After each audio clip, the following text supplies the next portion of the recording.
आप सभी का स्वागत है आचार्य कुलम बिहार के इस ऑनलाइन प्लेटफॉर्म पर। और मैं हूं आचार्य नवीन। देखिए, बिहार सरकार के शिक्षा विभाग के प्राथमिक शिक्षा निदेशालय के द्वारा आज 27 जनवरी 2025 को एक पत्र जो है जारी किया गया है।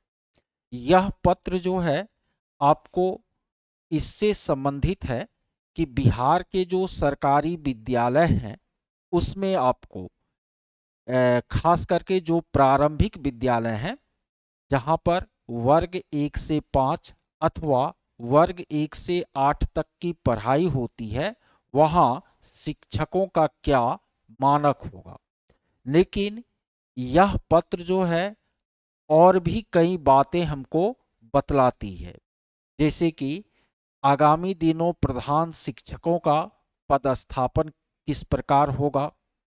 फिर आगामी दिनों प्रधान शिक्षक और प्रधानाध्यापक की जो बहाली है वो आएगी या नहीं आएगी और कितनी मात्रा में आएगी।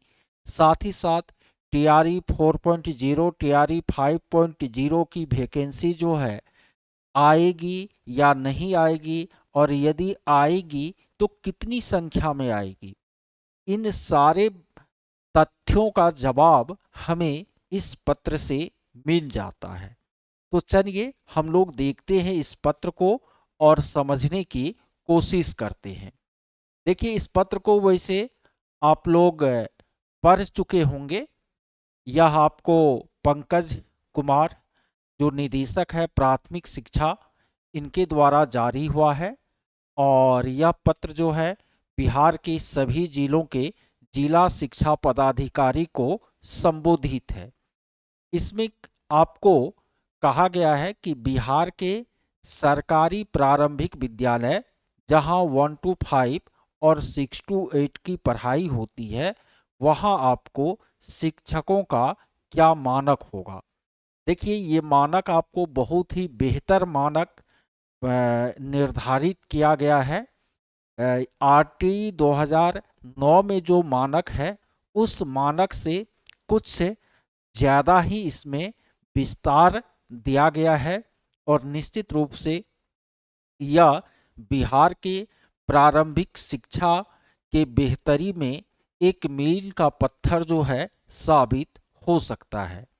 इस पत्र में कहा गया है कि ऐसे विद्यालय जहां वर्ग 1 से 5 तक क्या होती है, पढ़ाई होती है, और वहां यदि बच्चों की संख्या 150 तक है, 150 तक है, तो वहां जो है आपको कम से कम 5 शिक्षक होंगे। और यदि बच्चों की संख्या 1 से 120 तक है तो कम से कम 4 शिक्षक होंगे। यानी किसी प्राथमिक विद्यालय में यदि 50 बच्चा भी नामांकित है तो भी वहां पर 4 शिक्षक होंगे। और यदि 120 बच्चा भी है तो 4 शिक्षक होंगे। लेकिन 120 से जब ये क्रॉस करेगा 150 तक, तब आपको 5 शिक्षक होंगे। और यदि 150 से क्रॉस किसी प्राथमिक विद्यालय में बच्चों की संख्या होती है तो ऐसी स्थिति में शिक्षक छात्र का जो अनुपात होगा वो 40:1 होगा। लेकिन साथ साथ इसमें कहा गया है कि प्राथमिक विद्यालयों में एक प्रधान शिक्षक का पद भी स्वीकृत होगा। और ये प्रधान शिक्षक का जो पद है वह शिक्षक के पद के अतिरिक्त होंगे। यानी प्रधान शिक्षक को शिक्षक के रूप में आपको नहीं गिना जाएगा। कहने का मतलब है कि यदि मान लेते हैं कहीं पर 120 से कम बच्चा है तो कम से कम वहां 4 टीचर और एक प्रधान शिक्षक होंगे। 120 से 150 तक बच्चा है तो 5 टीचर और एक प्रधान शिक्षक होंगे। यदि उससे ज्यादा बच्चा है तो 40:1 के रेशियो में आपको टीचर होंगे और एक प्रधान शिक्षक होगा। फिर आपको इसमें कहा गया है कि जो मध्य विद्यालय है जहां 1 से 8 तक की पढ़ाई होती है, वहां पर आपको 1 से 5 और 6 से 8 मिला करके कम से कम कितने शिक्षक होंगे? 9 शिक्षक होंगे। 1 से 5 तक में वही रेशियो है जो पीछे आपको प्राथमिक विद्यालय के लिए बताया गया है। और 6 से 8 तक में आपको यदि नामांकन 105 से कम है तो आपको शिक्षक कम से कम उस विद्यालय में 6 से 8 को पढ़ाने के लिए 4 स्नातक ग्रेड के शिक्षक होंगे, जिनमें एक मैथ साइंस का होगा, एक सोशल साइंस का, एक हिंदी का, एक अंग्रेजी का ना। इनके अलावे उर्दू अथवा संस्कृत के लिए भी आपको शिक्षक का प्रावधान आवश्यकता के अनुरूप किया जा सकता है। ठीक है।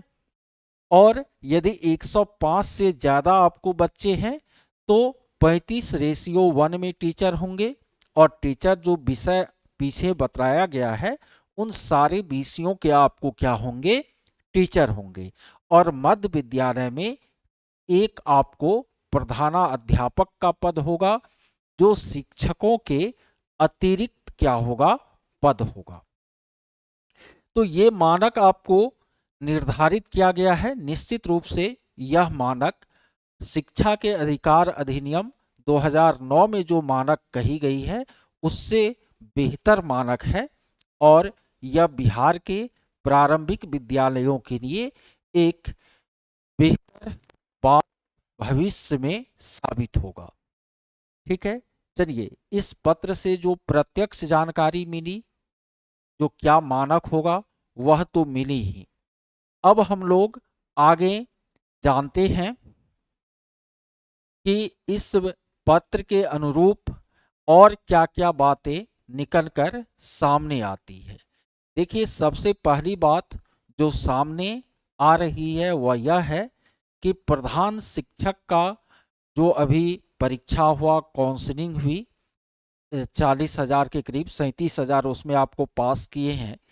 तो ये प्रधान शिक्षक कहाँ पर पदस्थापित होंगे?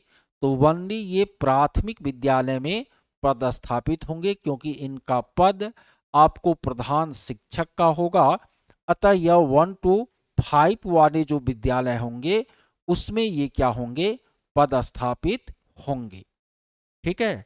और 6 to 8 वाला जो प्रधाना अध्यापक का पद है ना, तो उस पद के लिए आपको जो आपको नियमित पुराने बीपीएससी वाले टीचर हैं, पहले तो उनको प्रमोट करके, अभी बहुत सारे विद्यालय में है भी, और जहां आपको नहीं है वहां पर मध्य विद्यालय के प्रधाना अध्यापक पद के लिए, क्योंकि प्राथमिक विद्यालय में अभी प्रधान शिक्षक नियुक्त हुए हैं, तो मध्य विद्यालय के प्रधाना अध्यापक पद के लिए फिर आपको एग्जाम होगी और उस एग्जाम से जो आएंगे वो आपको मध्य विद्यालय के प्रधाना अध्यापक बनेंगे। और इसके लिए जानते हैं शिक्षा विभाग को प्रधान शिक्षक नियमावली 2023 को फिर क्या करना पड़ेगा? थोड़ा सा संशोधित करना पड़ेगा, क्योंकि उसमें 1 to 8 के लिए भी प्रधान शिक्षक ही नाम रखा गया है, लेकिन ये मानक कहता है कि 1 to 8 में प्रधाना अध्यापक का पद होगा, तो थोड़ा सा उनको संशोधन करना होगा। और हो सकता है कि भविष्य में वहीं प्रधान शिक्षक जो हैं उनके प्रमोशन की भी व्यवस्था कर दी जाए प्रधानाध्यापक के पद पर, तो वो तो भविष्य की बातें हैं। लेकिन अभी जो प्रधान शिक्षक आपको बने हैं वे प्राथमिक विद्यालय में ही प्रधान शिक्षक के पद पर पदस्थापित होंगे और आपको प्रधाना अध्यापक के की बहाली जो है आगामी दिनों में आएगी। ठीक है। और ये भी बात आप लोग दिमाग में रखिए कि यदि ऐसा हो रहा है तो अब जो है बहुत सारे ऐसे प्रधान शिक्षक होंगे जो दूरी के कारण, या वो अभी स्नातक में है, बेसिक में नहीं जाना चाहेंगे, इनके कारण वो ज्वाइन आपको नहीं भी कर सकते हैं प्राथमिक विद्यालय के प्रधान शिक्षक के पद पर। तो ऐसी स्थिति में आपको आगामी दिनों पुनः प्रधान शिक्षक और प्रधाना अध्यापक की एक अच्छी खासी वैकेंसी आएगी। तो जो भी आपको शिक्षक साथी हैं प्रारंभिक विद्यालय के, जिनका अनुभव कम से कम 8 वर्ष हो चुका है और वे मिनिमम एजुकेशनल क्वालिफिकेशन रखते हैं, वो आगामी प्रधान शिक्षक और प्रधानाध्यापक की तैयारी में जुट जाए। और यदि इसके लिए आपको सहयोग की ज़रूरत हो तो वह हमसे भी सहयोग ले सकते हैं। आप लोगों को पता ही है कि मैं पिछला प्रधान शिक्षक और प्रधानाध्यापक बहाली के लिए लाइव बैच चलाया था। अच्छे खासे लोगों को उसमें सफलता मिली थी और अभी भी मैं बैच चला रहा हूँ, बहुत सारे लोग जुड़े भी हैं। अभी मैं समान अध्ययन की कक्षा करा रहा हूँ प्रधान शिक्षक और प्रधानाध्यापक के लिए। तो जो लोग जुड़ना चाहेंगे वह हमारे व्हाट्सएप नंबर 9771048617 जो स्क्रीन पर भी चल रहा है उन पर मैसेज करके जुड़ सकते हैं, जानकारी ले सकते हैं। साथ ही साथ देखिए, यह पत्र जो है यह बिहार में शिक्षकों के आगामी वैकेंसी के बारे में भी हमें क्या देती है, जानकारी देती है। जो मानक आपको निर्धारित किया गया है प्रारंभिक विद्यालयों में शिक्षक का, उस मानक के अनुरूप अभी बिहार के प्रारंभिक विद्यालयों में शिक्षकों की संख्या में काफी क्या है, कमी है। और इस कमी की पूर्ति के लिए आपको आगामी दिनों शिक्षकों की अच्छी खासी वैकेंसी आएगी, प्राथमिक में भी और मिडिल 6 to 8 में भी। ठीक है। और ये जो अभी चल रहा है टीआरई 3, इनके खत्म होने के बाद टीआरई 4.0 5.0 की जो बात हो रही है वो भी होगी और उसमें अच्छी खासी वैकेंसी आएगी। तो जो भी अभ्यर्थी हैं वो उनकी तैयारी में जुटे हैं और आपको वह जुटे रहे। बिहार सरकार के शिक्षा विभाग में शिक्षक बनने का भी 7 जो है बेहतर अवसर है। तो इस अवसर का जो गंभीर अभ्यर्थी हैं वह लाभ उठाएंगे। ठीक है। चलिए, तो इस पत्र से ये सारी बातें उभर कर सामने आ रही थी जिसे मैंने इस वीडियो में बतलाया। यदि आपको अच्छा लगा तो वीडियो को अधिक से अधिक क्या कर दे, अपने दोस्तों के बीच शेयर कर दे। साथ ही साथ लाइक और कमेंट भी जरूर करें। धन्यवाद इस वीडियो को देखने के लिए।